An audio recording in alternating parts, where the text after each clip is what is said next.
Ce sont entre autres le ministère en charge de l'environnement, l'ONG internationale TRIAID et l'Institut de recherche en sciences de la santé qui ouvrent le bal des panels à cette 6e édition du Salon international de l'arbre.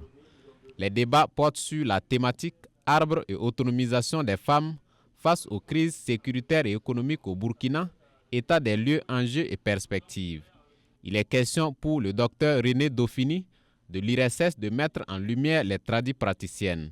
Et Jean-Charles Bambara du ministère en charge de l'environnement, lui, s'est apaisanti sur l'influence que pourraient avoir les constructions sociales font autour de l'arbre sur les activités de reboisement et les pratiques agroforestières. Donc, il y a aussi que le fait que l'arbre est un abri pour des génies, des esprits, des forces invisibles, voilà, qui peuvent être aussi des bons génies comme des mauvais génies. Voilà, donc toutes ces croyances-là font que dans nos communautés-là, dans nos milieux-là, beaucoup d'acteurs continuent encore en tout cas, à être réticents par rapport à la plantation d'espèces dites locales. Nous sommes tous les jours dans les laboratoires, on n'a pas souvent l'opportunité de montrer ce qu'on fait. Et à travers ce panel, avec ce qu'on a exposé, on a vu qu'il y avait beaucoup de personnes qui étaient intéressées à collaborer avec la recherche pour l'émancipation réelle et durable de la femme.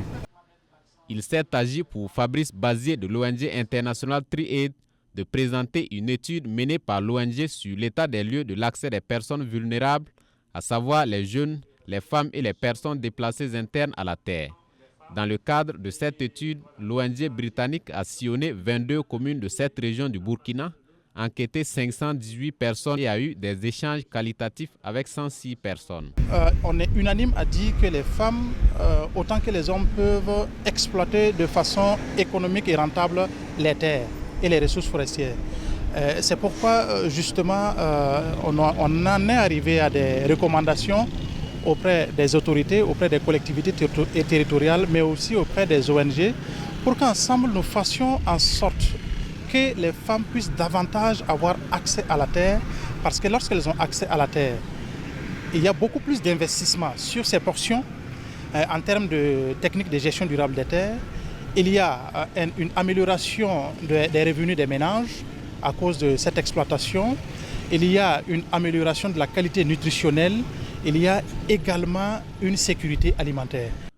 Le deuxième panel a porté sur le thème « Arbres et innovation féminine, solutions locales endogènes pour le renforcement de la sécurité et la résilience des femmes face aux crises sécuritaires et alimentaires ».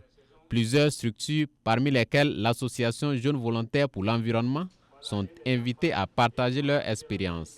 L'association JVE a mis en exergue la valorisation des sachets plastiques en vue de les utiliser comme grille de protection des arbres et comme grillage pour protéger les petits espaces maraîchers. Nous travaillons avec l'association féminine pour la valorisation des déchets qui intervient au niveau du centre de traitement des déchets de la ville de Ouagadougou. Et ce sont ces femmes que nous avons formées au tissage de ces sachets.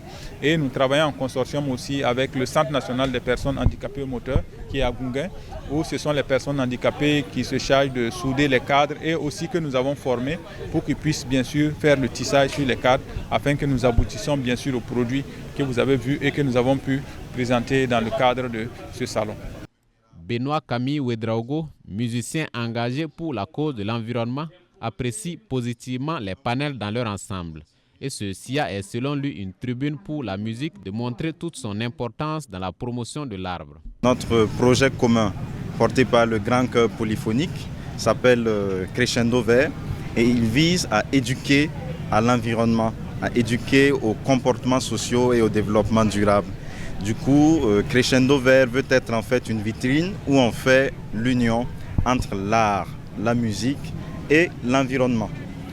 Cette 6e édition du Salon international de l'arbre rend hommage à la femme avec le choix du thème « Arbre, femmes et sécurité », renforcer la capacité d'adaptation des populations face aux crises sécuritaires, alimentaires et économiques.